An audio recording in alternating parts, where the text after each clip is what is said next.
Hello lovely people, 2017 is ending, 2018 is beginning, so it's that time of year where I do a little roundup of this year in reading.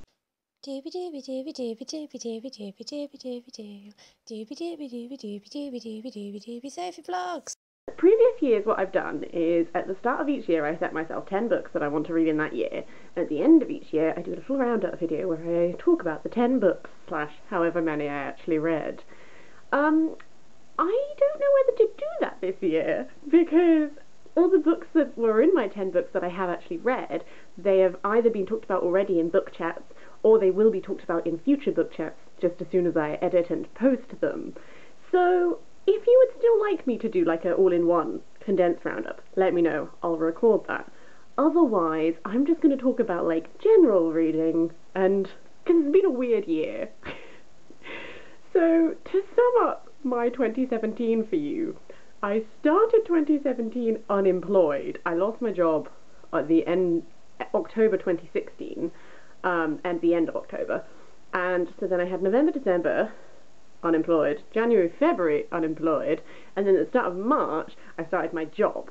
So I had a lot of free time for those first 2 months, and I very much took advantage of it because there's a limited number of jobs available, let's be honest. So there were a limited number of jobs I could actually apply for. So I just spent my days hunting for jobs and reading, because it's like, I don't want to spend any money because I don't have an income. What do? You read. So that was like super productive reading time. And then on top of that, I commute to my job. I don't drive. And because it's in the middle of nowhere, I was initially getting 2 buses to my job, which meant that it was taking me an hour and a half each way, so like 3 hours total travel minimum each day, which again, I spent that reading. And then I moved in May. I moved out of my parents' house, and I moved into my own little flat with my boyfriend. And now I still commute, but it's a shorter commute. But it is still like a 45-minute journey either way. So again, hour and a half of reading time every day. This long ramble is my way of saying that I have read the most books this year that I think I have ever read. I don't even have to say I think. This is the year that I've read the most books of my entire life. So my Goodreads reading challenge tells me that I have read 155 books this year, which is fucking ridiculous, quite frankly. And unless I become unemployed again for an extended period of time, I think this year is just going to be when I peaked, and everything else is going to be like, not downhill, because I don't measure reading in how many books I've read, but in like what I have read and how it has affected me and that sort of thing. But at the same time, like, I've absolutely peaked this year, good God. And yet, of the 10 books I set myself to read at the start of this year, I think I've done like 6. I think there's like I haven't read, off the top of my head, I haven't read The Lions of Al-Rassan by Guy Gavriel Kay, but I'm hoping to read that either, it's currently just before Christmas, so I'm hoping to do it as a Christmas read, or as like a 2018 beginning read. I didn't read The Idiot by Dostoevsky, because Dostoevsky continues to intimidate me. I didn't read Russian Folk Tales book that I set myself to read, just forgot, really. I did actually start reading it at one point, entirely forgot. And there's at least one more that I also didn't read. So, like, weirdly not achieved the reading goals I set myself, but also, like, achieved in some form. I don't know. This is a very rambly way of saying that this has been, like, a super productive year in terms of numbers, but I don't really like measuring my reading by numbers. What I more mean is that it's been a year filled with a lot of books that have made me think about a lot of things. And that's both, I've done a lot more non-fiction reading this year, which has been really enriching, really valuable. Specifically, I've really enjoyed reading a lot more autobiographies that explore whether that's LGBT-owned voices, or it's people's stories in countries that I don't really know the history of, that sort of thing. I found that really enriching. I've also been reading more like non-fiction of areas that I've just not read before. So in my non-fiction roundup, I talked about how I read like some like Nietzsche writing, which is not something I've done before.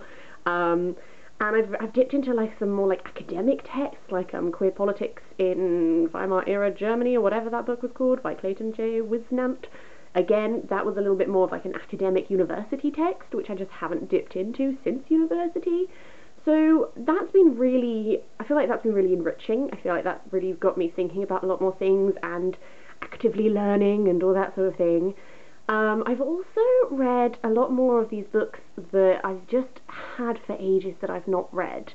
So there's a definite run of book chats where I'm like, this is a book I've had since I was a child and I've never read it, and now I have.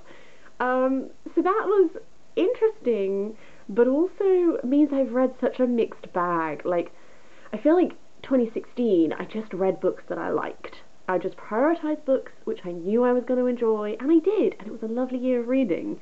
And this year I've read a lot more books that I didn't like, but that's fine, because I think it's important to understand why I don't like things, and it helps me get better at purchasing books, because I go for books which suit me. But also, like, I don't think, obviously if you're hating a book, don't bother with it. But sometimes I've read these books and I've ranted about them in book chats, and you could be like, well, why didn't you just stop reading it? Because it's kind of interesting to study why I don't like things, and I feel like it helps me become a better reader if I can at least analyse these things. I don't know if that makes any sense. I'm sort of going to also slightly transition into some goals for next year, although I will be posting a 10 books I want to read in 2018 video, potentially next week, depends when I'm able to record it. But a couple of goals which I want to set myself, which are based off of what this year's reading experience has been like, is, one of them is ridiculous. I want to reread the Mortal Engines series, because I saw the teaser trailer for Peter Jackson's Mortal Engines film. I've read this one, I loved it again. It has held up, sorry. I haven't stopped loving this book, but I have, just behind me, here, I have all of the Tractricity books, and then I have the Fever Crumb prequels. Philip Reeve, great author, cracking, love the man. So that's a tiny thing, but I do want to reread the Mortal Engines. But also specifically, I kind of want to just do a little bit more rereading. I think because I moved house, and I was like, I need to read all the books so that I can not have so much stuff to move with, which was like a weird thing to think. But I did. I read a lot of books that I thought I might not want to keep, because then I could get rid of them and not have to carry them up all the stairs, which I had to do anyway because I have too much stuff. But long way of saying, I haven't really done much rereading this year, and I really love rereading. Rereading this Mortal Engines series is just reminding me of why I loved it. And I'm asking for the Book of Dust, Book 1 by Philip Pullman for Christmas. So hopefully that's going to arrive. So I want to reread His Dark Materials before I read that, so that His Dark Materials are a bit fresher in my mind, because I reread Northern Lights at the start of this year, and I never got onto the others, because I was like, no, I have to read the new books, I have too many new books, and blah blah blah blah, and I think I just got in my head about like what I can read and how many books it's okay to have not unread and all of this stuff. And I think there was like a brief period midway through the year before I moved, when I was aware that I was going to be moving, where I sort of forgot about the bit where I should be reading just whatever I want, just because I love it. And I was all like, I have to read these things so I can get rid of them, or blah blah blah, or justify having them, and oh, ha ha ha ha, it's all a load of rubbish. So I'm hoping to do a little bit more rereading this year, and I'll obviously I'm hoping I'm going to reread these series, and then I might do like little wrap-up videos, just like a series review of coming back to it. Does it still hold up? How are my feelings? How do they compare to before? Don't know. All of the plans. Other goals are continue non-fiction, probably do non-fiction November again, that was great fun. I've been dipping into poetry and short stories, want to keep doing that. And that's about it. I think maybe I'm just gonna go into the year slightly less goal heavy than previous years, because like reading is joyous and wonderful and I love it, but also I do most of my reading on public transport, or in bed. There's like public transport books bed books, depending on how much like focus they need. And I think I'm just going to keep doing this and understand that like I'm an adult with a job and responsibilities and a life, and it's very hard to find the time to do everything. And like I'm lucky enough to have these little blocks of time where I can sit and read, and maybe I shouldn't be like trying to put too much pressure on myself to do X, Y, and Z, and I should just like read the joyous, lovely things. I don't know. I feel like this started off really strong with like a message, and I've petered out into like, I've read a shit ton of books this year. Probably not gonna happen this year. Gonna just see what does. This is a ramble. I'm sorry. Suffice to say, I'm just trying to say, there's been so many lovely books in the world. I hope you've been enjoying them this year. If you would like to tell me what your favourite book you read this year was, please do. I was going to do that in this video, and then I realised I couldn't pick one. I might do like a top 5. Even then, 5, that's so few. This is my problem. This is why I don't do my favourite book of 2017, because how? Ramble, ramble, ramble. I hope you've had a wonderful 2017. I hope that it has been fulfilling, and that whatever books you've read, they have enriched your soul in some way. And if they haven't, that's fine. I hope you're having a merry old Christmas time.